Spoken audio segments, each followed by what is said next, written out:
I'm very pleased to contribute to this debate and to support the SOP in the name of my colleague Stuart Nash in respect of some effort, some small effort at some relief to modest and low-income New Zealanders who are going to be walloped by the increase in GST from the 1st of October. Those sorts of people, such as in my electorate of Christchurch Central, 76% of whom earn less than $40,000 a year. Those are the sorts of people who need every bit of assistance they can get. And this is a very timely and appropriate SOP to assist those people most in need. It acknowledges that those who've got the money in the bank can pay their rates at the 1st of July and pay it at 12.5% GST, but most New Zealanders cannot do that. They'll pay on a rates instalment system, and so they are going to be subject to 15% GST across the balance of the year. Now, obviously, this provides a mechanism, a sensible mechanism, to acknowledge that many New Zealanders are under very real pressure at the moment. Very real pressure. We're feeling it across the country. The recession is still with us. It is still not an economy in real recovery, and we need to assist those on middle and lower incomes across New Zealand to do all we can to make sure they can survive. And this is a very appropriate, modest measure, and I urge the government to consider supporting this supplementary order paper as we in Labour are supporting the Minister's supplementary order paper. It's a very small method towards providing some relief for low and middle income New Zealanders. I'd like to just comment for a moment around, of course, the Minister is a great fan and supporter of the whole process of income splitting and is obviously moving that forward as much as he can at the moment. But that is a measure that assists particularly those in higher income brackets. And this supplementary order paper is actually around assisting those who are at the middle and lower income brackets. They are the ones most deserving of assistance. This bill, of course, the primary function of it is to allow the flow of savings generated in Australia by New Zealanders who've been resident there for some time to bring those savings back home. And I applaud and encourage this bill in respect of that. That makes absolute sense when our economies are very intertwined, when many New Zealanders have spent a considerable portion of their working lives in Australia, have contributed to, of course, that country's compulsory superannuation scheme at the rate of 9% employer contribution. That's a fantastic savings record. They can bring back earnings in many multiples of what many New Zealanders are able to save towards their retirement. That will be a very good cash flow back into the New Zealand economy, and this bill is very, very appropriate in that respect and very important.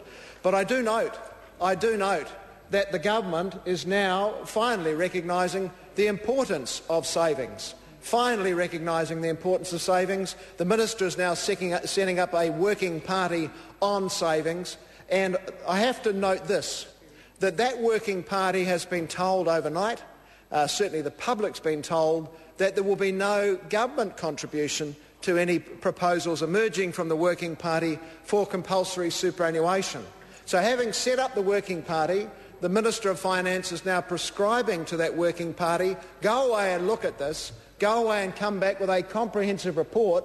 But already he's starting to ordain what the shape of that report should be and removing any prospect of there being any government support for a compulsory savings regime. Well, you have to ask, what the heck is the point?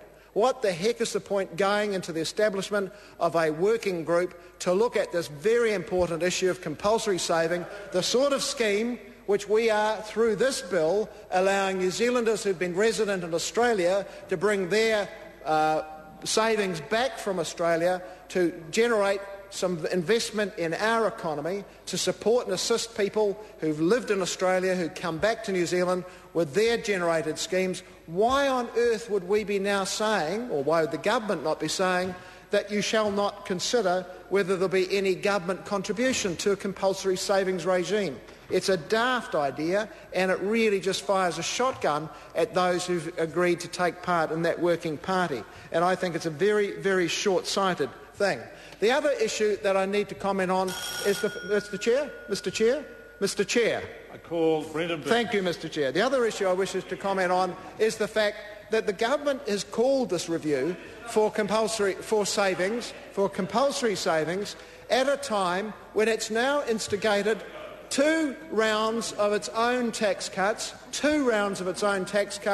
into our economy, the most recent of which will take effect in October.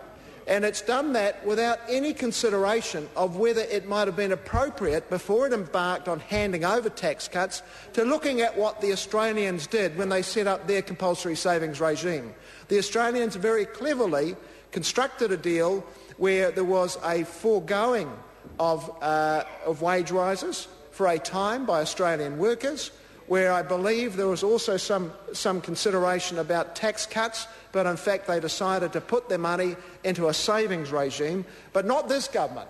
This government goes to the polls promising a new wave of tax cuts, introduces a second wave of it to take effect from the 1st of October, now is scrambling around realising that it needs to have some form of savings to stop us becoming, as the Prime Minister puts it, tenants in our own land. So we do need a savings regime. But he's squandered the opportunity. To consider whether some of the two rounds of tax cuts might well have been better directed to a savings regime rather than giving them to people, which will obviously only add to some inflationary pressures, will not really contribute to anybody's savings regime. You need a balanced approach to this, and this government has squandered two opportunities to consider whether some of those tax cuts might have been directed towards a savings regime, a compulsory savings regime. So it's typical of the record of this government. It wrecked the first contributory scheme that this country ever saw, established by the Kirk Rolling Labor government in 1972-75. Muldoon went to the polls and completely shafted that scheme, abolished it by executive fiat, then had to put through amending legislation to enact what he had already announced.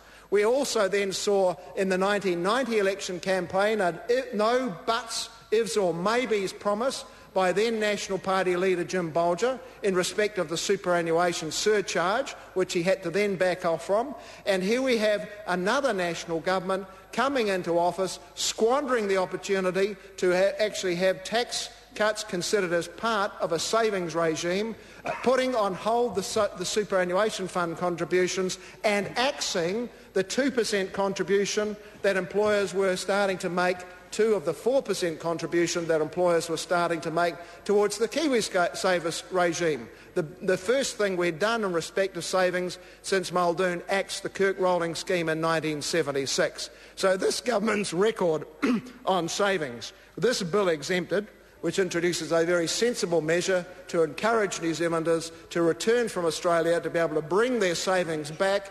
But what we're doing is relying upon the largesse of Australian tax authorities and employers to build savings for New Zealanders living there. We're doing nothing towards the building of savings for New Zealanders. That's what we should be debating in this House. What we've got instead is proposals around income splitting. What we've got is an increase in GST with no relief for middle and lower income New Zealanders. What we've got is an attempt to have a working party review superannuation, but on Morning Report this morning, the Minister of Finance has ruled out any government contribution to a savings regime. So it really pulls one leg away from the stool and makes it very, very much more harder to get it up and running. This bill is a sensible move in respect of bringing back the savings from Australia, but under a scheme which the Australians had the wisdom to set in place, and we are actually going in the opposite direction. We've seen Kiwisaver cut. We've got a freeze on the superannuation fund that Michael Cullen established. We are going backwards in terms of savings.